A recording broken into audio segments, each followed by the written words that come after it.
Setelah beberapa bulan kita beristirahat dari tontonan Marvel Cinematic Universe, akhirnya series Moon Knight membuka tahun 2022 untuk MCU sebagai tontonan rutin yang akan tayang di setiap hari Rabu. Episode pembuka series ini sukses menyita perhatian dengan memperkenalkan karakter baru ke dunia superhero live action kita. So, nggak perlu berlama-lama lagi, bareng gua Eka, let's explore these universes.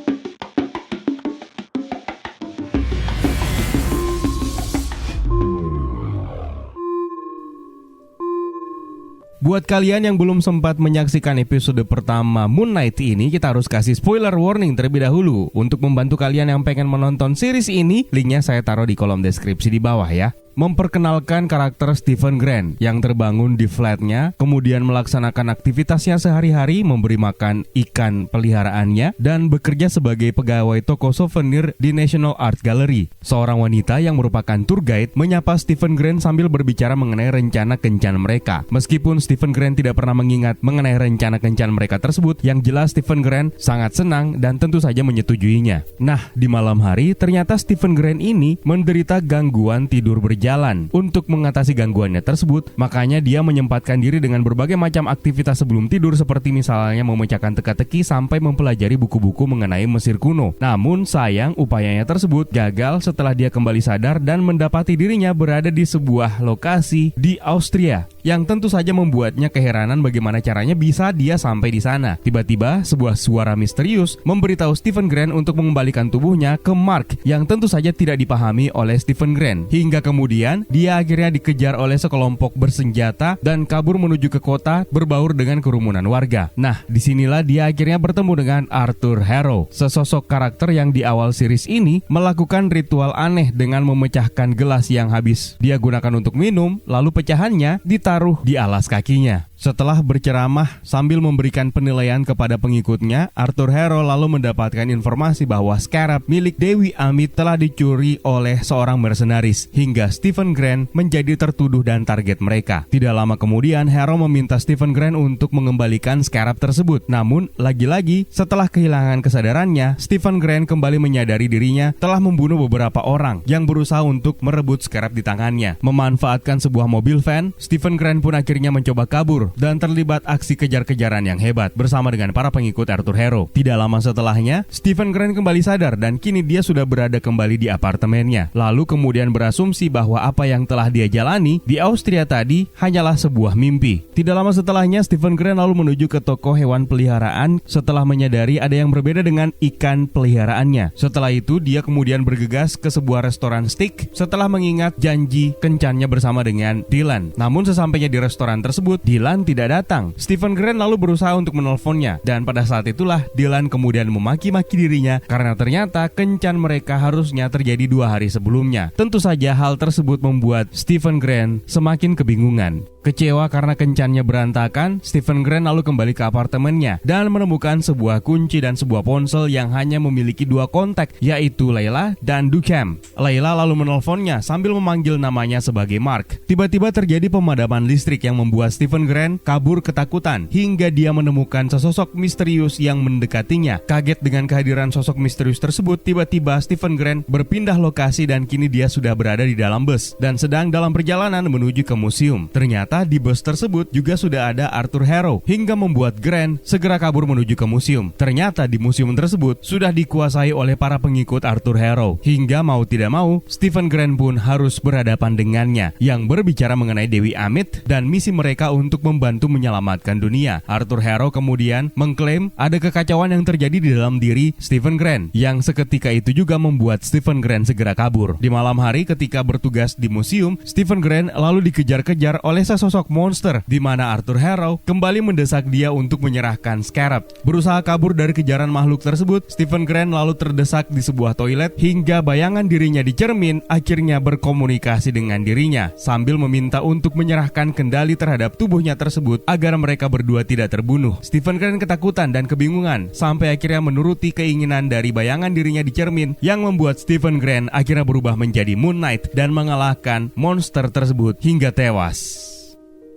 Sekarang waktunya kita membahas mengenai detail-detail yang ada dalam series ini. Seperti yang sudah kita bahas tadi, episode 1 series ini berhasil memikat perhatian, memperkenalkan kita sesosok karakter baru di Marvel Cinematic Universe yang bernama Stephen Grant, yang ternyata merupakan kepribadian lain dalam diri Mark, yang terungkap sebagai Mark Spector.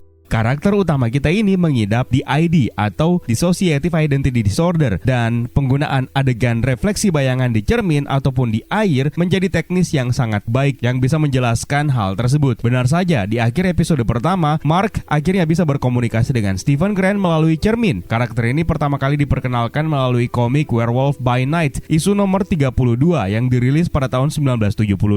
Menariknya, Stephen Grant di series ini ternyata dirubah asal-usul profesinya. Dalam komik, Stephen Grant diceritakan sebagai seorang pengusaha sukses. Sementara dalam series ini, Stephen Grant malah diceritakan sebagai seorang pegawai toko souvenir. Ada dugaan yang mengatakan bahwa sebenarnya Marvel Studios sengaja melakukan hal tersebut untuk menghindari karakter ini akan disama-samakan seperti Bruce Wayne. Sementara untuk karakter Mark Spector sendiri sepertinya diadaptasi dengan cara yang sama seperti yang ada dalam komiknya. Mark Spector adalah seorang mercenaris atau tentara bayaran yang ketika menjalankan misinya di Mesir, dia akhirnya tewas terbunuh hingga kemudian dibangkitkan oleh Dewa Khonshu dengan imbalan menjadikan Mark Spector sebagai avatarnya di bumi. Sayangnya untuk origin dari Mark Spector menjadi Moon Knight ini masih belum diceritakan di episode pertama. Sementara itu, Dewa Khonshu juga diberi gelar sebagai Dewa Bulan yang pertama kali memulai debutnya dalam komik Moon Knight isu nomor 1 yang dirilis pada tahun 1980.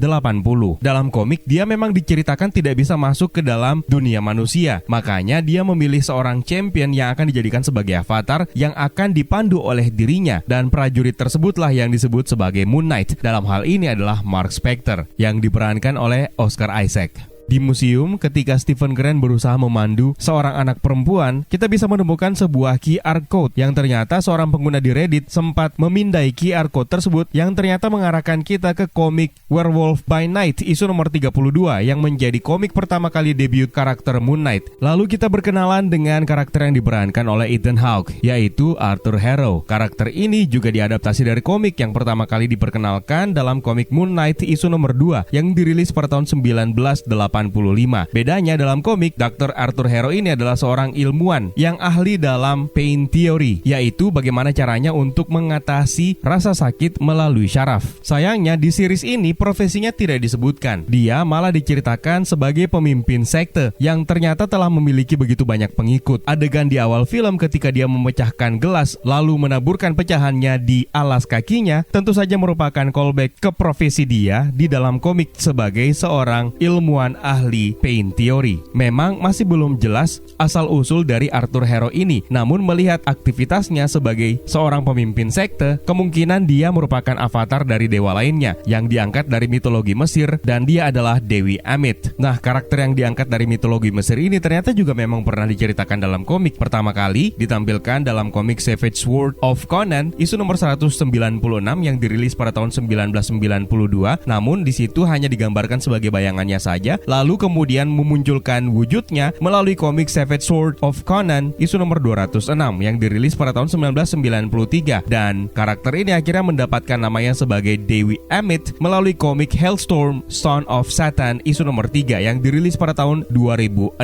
Ini sekaligus melanjutkan tren Marvel Cinematic Universe yang selalu mengangkat mitologi dari berbagai belahan dunia, dimulai dari mitologi Nordik yang tercermin dalam wujud Thor dan Asgardian. Lalu, Marvel Cinematic Universe terus berlanjut menggali mitologi Cina lewat film Shang-Chi and the Legend of the Ten Rings. Lalu berlanjut ke film Eternals yang lagi-lagi mengangkat mitologi dewa-dewi Yunani, sampai kepada series Moon Knight yang kali ini mengangkat mitologi dewa-dewa Mesir kuno. Stephen Grant dalam series ini ternyata punya banyak pengetahuan dan wawasan mengenai mitologi Mesir kuno, dan dia sebenarnya berbakat untuk menjadi pemandu wisata, meskipun pekerjaannya sebenarnya hanya seorang pegawai toko souvenir. Nah, pengetahuannya itu diperlihatkan ketika dia menjelaskan mengenai Enid kepada bosnya, Donna. Stephen Grant memprotes sebuah poster yang hanya menggambarkan 7 dewa dari Enid, yang mana sebenarnya Enid ini adalah sekelompok dewa yang terdiri dari 9 dewa dari Mesir kuno, yaitu Atum yang memiliki memiliki keturunan Shu dan Tefnut. Lalu mereka berdua juga memiliki keturunan Geb dan Nut yang kemudian melahirkan Osiris, Set, Isis, dan Nephthys. Stephen Grant juga menyebut Horus yang merupakan putra dari Osiris dan Isis. Menariknya, Ennead ini ternyata juga diadaptasi oleh Marvel Comics dan diperkenalkan pertama kali lewat Marvel Tales isu nomor 96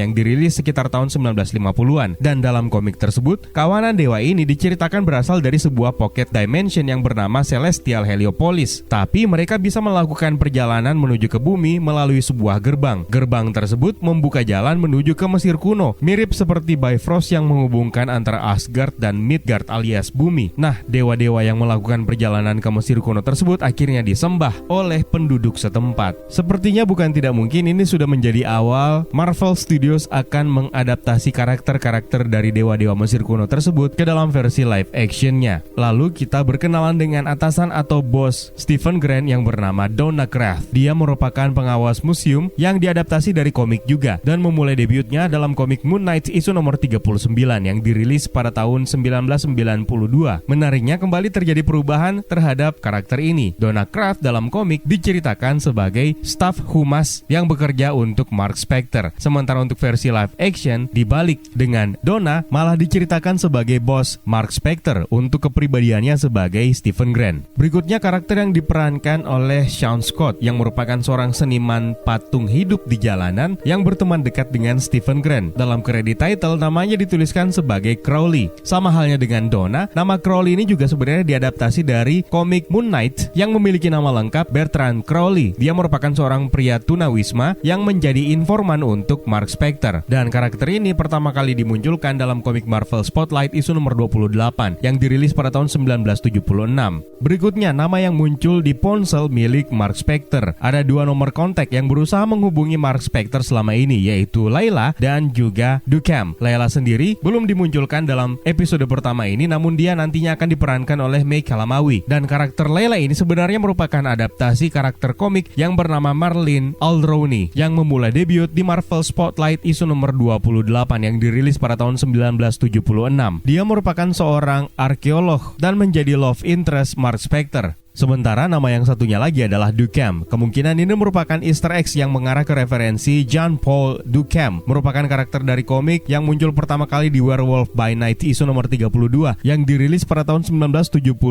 Meskipun nama karakter ini terdapat di ponselnya Mark Spector, tapi sepertinya ini hanya sebuah Easter egg saja karena tidak pernah diumumkan dan tidak pernah ada kabar yang mengatakan bahwa Jean-Paul Ducam bakalan ditampilkan dalam series ini. Namun yang jelas karakter ini memang erat kaitannya dengan masa lalu Mark Spector sebagai tentara bayaran yang bersekutu dengannya ketika melaksanakan operasi di Afrika Utara. Kita beralih ke referensi mengenai MCU yang pertama kali terlihat dalam logo Marvel yang seperti biasa mengalami update dan kali ini memasukkan salah satu footage dari film Eternals. Lalu sebuah papan nama toko yang bertuliskan Atlantis yang tentu saja merupakan referensi untuk karakter Namor the Submariner yang dirumorkan akan segera memulai debutnya di Marvel Cinematic Universe setelah selama ini selalu ditease melalui Easter eggs. Sementara itu pada saat Arthur Harrow mencoba meyakinkan Stephen Grant mengenai kebajikan Dewi Amit, Arthur Harrow menjelaskan bahwa seandainya Amit bebas maka dia akan mencegah Hitler dan segala kehancuran yang disebabkan oleh Hitler. Lalu Nero yang bertanggung jawab terhadap genosida Armenia serta Pol Pot. Nah, di antara semua kejadian masa kelam tersebut, rasanya cukup aneh ketika Arthur Harrow tidak memasukkan tindakan Thanos yang menghapus separuh populasi semesta akibat jentikan jarinya. Apakah ini berarti Arthur Harrow juga ikutan lenyap dan menjadi korban snap Thanos? Sementara ketika berada di Austria dan Stephen Grant berusaha untuk menyerahkan Scarab kepada Arthur Harrow, Stephen Grant malah kehilangan kendali atas tubuhnya yang kemungkinan disebabkan oleh Khonshu. Adegan ini sebenarnya membawa kita callback ke salah satu adegan dalam film Spider-Man No Way Home ketika Doctor Strange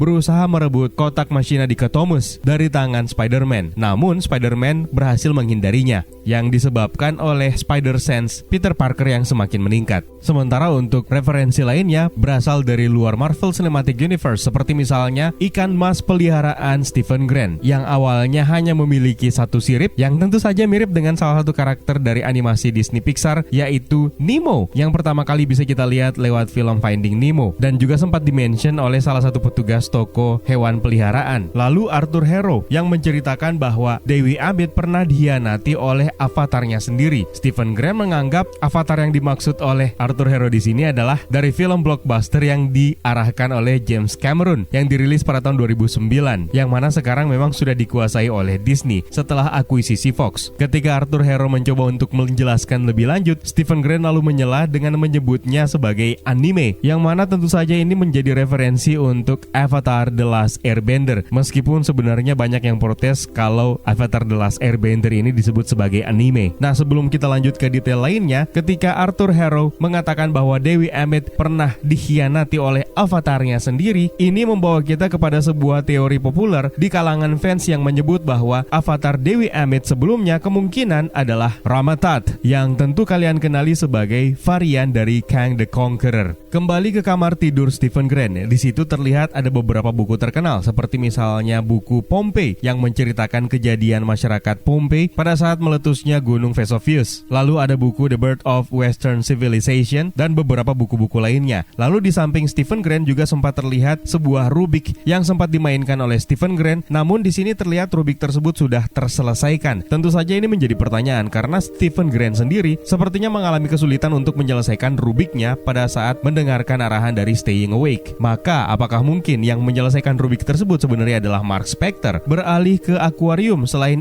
ikan yang memiliki satu sirip yang kemudian dipermasalahkan oleh Stephen Grant, kita juga melihat ada beberapa benda-benda yang menarik perhatian seperti The Great Pyramid, kemudian kepala Raja Tut, dan sebuah perahu. Detail kecil ini sepertinya menyeratkan koneksi antara series Moon Knight dengan kisah Rama-Tut itu sendiri. Dan kalau memang benar, berarti series ini bisa saja dijadikan sebagai setup juga untuk film Ant-Man and the Wasp Quantumania. Mantap. Buku-buku lainnya yang juga sempat dipelajari oleh Stephen Grant di meja kerjanya seperti buku Ancient Egypt, Silk Road, sampai kepada Area 51, merupakan wilayah yang terisolasi milik Angkatan Udara Amerika Serikat dan menjadi salah satu pangkalan SHIELD di Marvel Cinematic Universe. Area 51 juga sempat disebutkan oleh Eddie Brock ketika sedang berdebat dengan Venom di apartemennya dalam film Venom Let There Be Carnage. Judul episode pertama juga sebenarnya cukup menarik, yaitu The Goldfish Problem atau masalah ikan mas. Nah, ikan mas ini dijadikan sebagai poster untuk episode pertama. Sebenarnya mengandung arti juga, karena dipercaya ikan mas itu memiliki short term memory atau ingatan jangka pendek. Nah, dalam episode pertama ini, Stephen Grant diperlihatkan sebagai seseorang yang memiliki ingatan dalam jangka waktu tertentu sebagai dampak atau akibat dia sebagai penderita dissociative identity disorder. Ini juga mengingatkan kita terhadap salah satu film dari Christopher Nolan yang berjudul Memento, yang mana karakter utamanya, Leonard Shelby, mengidap penyakit short term memory, sama seperti Stephen Grant di episode pertama ini. Selain itu, adegan kejar-kejaran antara Stephen Grant dan makhluk mengerikan yang disummon oleh Arthur Harrow di dalam museum juga mengingatkan kita terhadap adegan yang serupa dalam film Night at the Museum yang diperankan oleh Ben Stiller. Arthur Harrow sendiri memiliki tato di pergelangannya dengan dua kepala Dewi Amit yang dijadikan sebagai timbangan. Ternyata pengikut-pengikutnya juga memiliki tato yang serupa. Nah, ini juga mengingatkan kita kepada konsep di mana seluruh anggota Ten Rings juga memiliki tato di bagian anggota tubuhnya. Sementara untuk detail terakhir, ketika Moon Knight menampakkan wujudnya di tubuh Mark Spector, di sekitarnya terdapat berbagai macam logo atau simbol-simbol Mesir, termasuk dengan penampakan dewa-dewa Mesir, yang mana ini mengingatkan kita terhadap rune yang muncul di sekitar Agatha Harkness dan Wanda Maximoff ketika menggunakan kekuatan sihir mereka. Sama halnya dengan yang terjadi kepada Doctor Strange ketika mengucapkan mantra Rune of Kafkaul. Sementara itu, di refleksi bayangan di cermin, rupanya tidak menggambarkan ada yang terjadi terhadap tubuh Mark Spector, di mana adegan ini yang menjadi alasan kenapa ada teori yang mengatakan bahwa hampir sebagian dari adegan yang kita lihat di episode pertama ini hanyalah delusi Stephen Grant saja. Nah, itu dia beberapa detail yang bisa kita temukan di episode pertama series Moon Knight yang kini sudah tayang di Disney Plus Hotstar. Mungkin ada detail lain yang terlewatkan untuk kita bahas, tapi kalian menemukannya, jangan sungkan tambahkan di kolom komentar di bawah ya. So, terima kasih buat kalian yang sudah menonton video ini. Jangan lupa subscribe, nyalakan tombol notifikasinya, dan jangan lupa juga untuk follow akun media sosial kita yang lainnya, baik itu di Instagram maupun juga di TikTok dengan ID breakdown.universe, biar kalian tidak ketinggalan update news dan perkembangan terbaru seputar dunia pop culture. Dan jangan lupa juga lakukan satu kebaikan bagikan untuk hari ini. So, see you on the next video. My name is Eka. Until next time and keep exploring the multiverse.